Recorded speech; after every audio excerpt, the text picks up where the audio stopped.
Hey, welcome back to Tampa Bay Business Connections show. Oh my, this week we got a great lineup.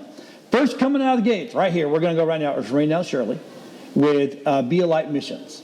So I'm going to just kind of shut up now because I watched this young lady the other day just give her presentation and it was amazing. But first thing is what is Be a Light? So thank you, John. Be a Light was founded May of 2020, and our focus was primarily on doing meals to start. Okay. So the thinking was meals are that door, it's that relationship. And then from there, you can kind of find out, well, what's wrong? Right. How can we solve this problem? Right. And so what was born out of that was the need to put together a housing program. And so for Be a Light, we start with the meal, and we say it's one meal at a time. We're just trying to reach folk. You know, we're trying to do that fishing. And then once we got you, then it's okay, now how do we get you out of this situation that you're in? Right. So for Be a Light, we provide meals, we provide clothing, supplies, bedding, we do rent utility assistance, move-in assistance. So there's a rapid rehousing element. Right. We also just started the Lighthouse, which is opening formally March 28th. Yay. Yes, yay!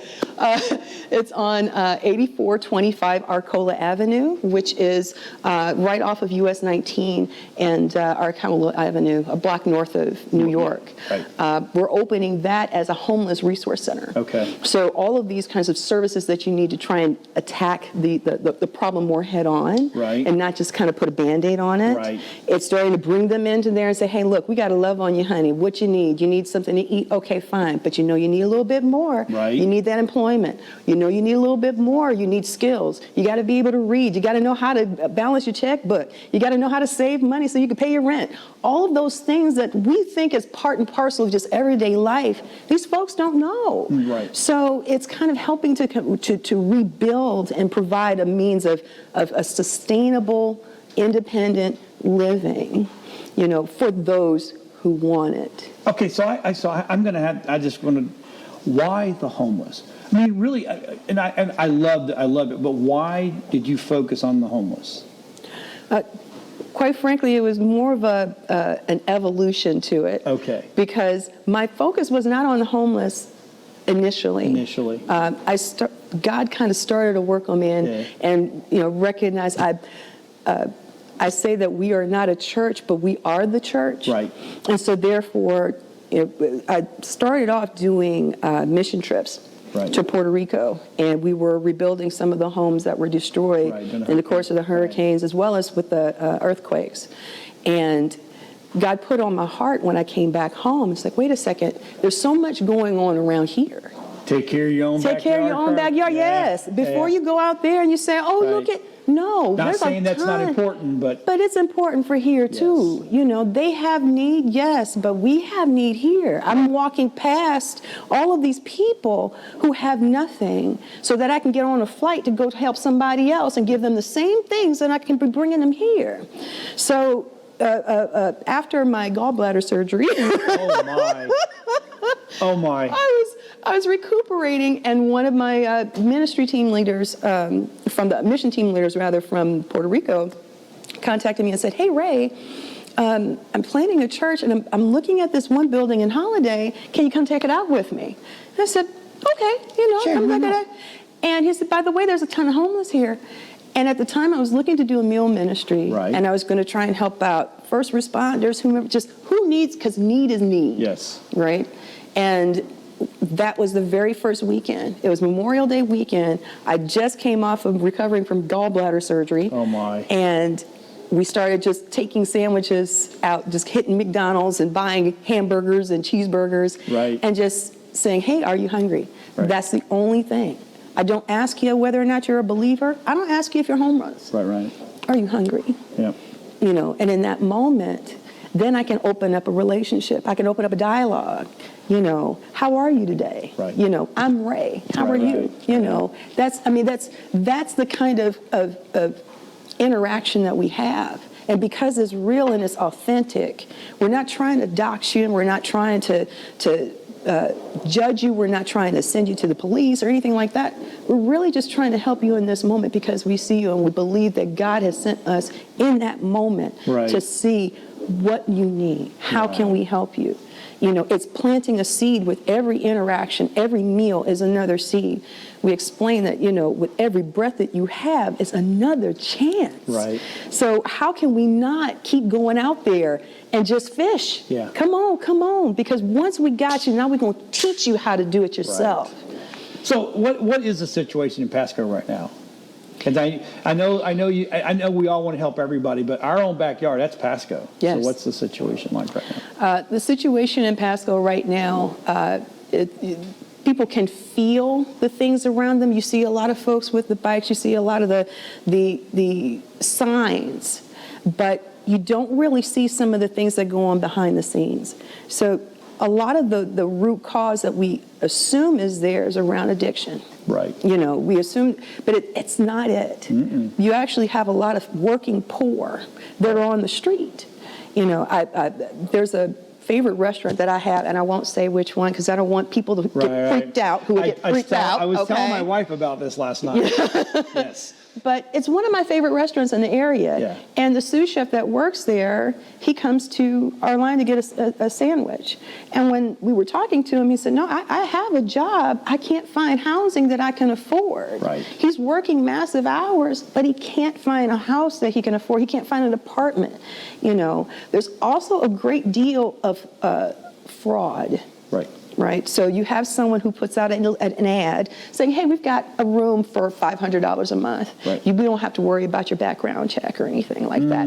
Past evictions, no problem. Right. Flag. Right. You come in, oh, you have to pay me to look at this place. Oh, yes. God. And then what do? You're desperate. Right. You're going to pay them. You're going to pay them. Yeah. So you've been working, saving up your money so you can get into a place, only to have somebody rob it from you and you still don't have a place to live. Right. Or you end up getting into a place for a few months and then they move in and move you out. And then there's also a nature of a lot of sex work as well. So you have people who come down under false pretenses only to end up in a sex home where it's, you can stay here, but you got to give it up. You got to work. Yes. Not a good work. And not a good work. Oh, geez. Right. So, I just went quick. I'm so sorry about that. No. Give me a success story.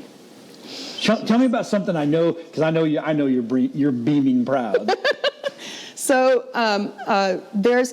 we do a lot of things through partnerships. Right. We can't do it by ourselves. And so we have this one partnership with a group that's just started called Arms of Love. Okay. And the folks there, we encountered this one gentleman. I'll give to protect his name. Right.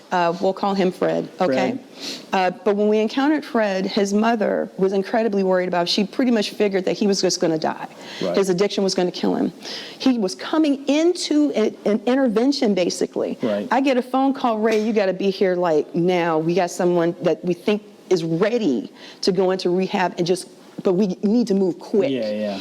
So go there. We're praying with the mom. We're waiting for this kid, and it's taking forever for him to show up. He finally gets there. And I could see in that moment just God moving. So this kid was, well, not kid, because he's in his 30s, was homeless, heavily addicted to heroin, experimenting with meth, had tried to kill himself several times, isolated from his family, so on and so forth. So in that moment, not only did he accept responsibility for what he did and decide that, yes, we got to do it. Right. So I tell you, 2 days later, we got him rehoused. Yes. Because I don't want to say where we placed him, but we got him replaced. He is in a program. He is thriving. His mother is on cloud nine. She feels she got her son back. Right. He is still on his journey. He is still on that journey, but he is happier than he's ever been because he accepted the fact that he needed to do something. And in that moment, we had connections to be able to pull triggers and say, hey, get him through, quick, gotta go. We had funds to get him transported. We had, hey, go. Yep. That was beautiful because that's what we need to do. Yep. We wrap around with love. We give that advocacy, but you got to have those services to get someone to where they need to be. So normally I would say throw real quick, what can people do to help? You got 30 seconds. Okay.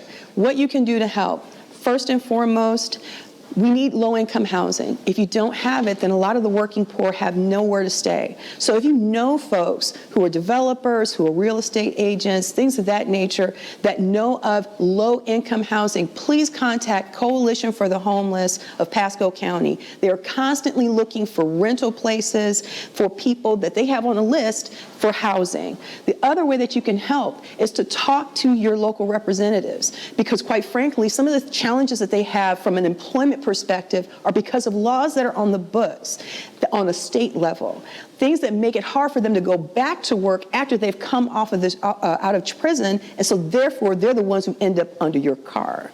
Please talk to your state representatives. Tell them that they have to do more to help with transitioning people out of the penal system. Otherwise, they're going to keep on going on that circle, and they're going to be in your backyard. All right. Great information. Contact her. If you can help her, help her. If you know someone that can help her, contact her so they can help her. We'll be right back with another great guest right after this.